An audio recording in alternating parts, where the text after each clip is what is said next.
আমার মাথায় একটা প্ল্যানিং এসছে। অন্য হালারা শুনলে বেইমানি করতে পারে। তোর আমার খাস লোক, এর লেগে তোর সাথে আমি বলছি।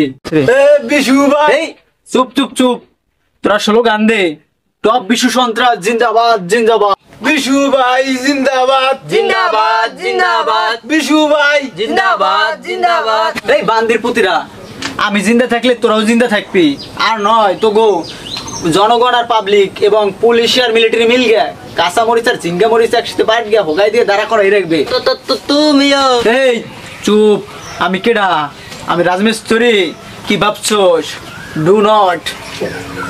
আমি রাজার বস্তির রাজা। ব্যালট পেপারে সিলমার গে তোর মতন হাজার হাজার মেম্বার এমপির চেয়ারম্যান বানাইছি। এই হালার বেড়া, ওই দেখছোস তোতলা লোকমান মাঝি, ওরে আমি এমপি বানাইছি। ও হালাইছিল হলো মরাঘাটের মাঝি, ওর মতন এরকম 20টারে বানাইছি এমপি মন্ত্রী চেয়ারম্যান। তুমি তো মাঝি ছিলে। এই চুপ, ইতিহাস ভূগোল ভাইঙ্গা দেখ। কোন সবাই কোনো হালার বেড়ায় আমার সন্ত্রাস ভাইগুলো গিয়ে কিছু করে নাই। খুব অন্যায় অবিচার ভাবে আমার সন্ত্রাস ভাইদের গ্রেফতার করতেছে। এটা অন্যায় অবিচার, আর এভাবে সিস্টেম চলতে পারে না। বিশু ভাই ঠিক। এই হালার বেড়ারা হন, আমার ভাইদের, আমার সন্ত্রাস ভাইদের নিরাপত্তার জন্য এবার আমি এমপি মন্ত্রী হব। সবাই ভাইকে ভোট দিবি, যা লাগে, হয় বন্দুকের বিনিময়ে, নয় টাকার বিনিময়ে, নয় জীবনের বিনিময়ে, সবাই তো ভোট ছিনিয়ে আনতে হবে।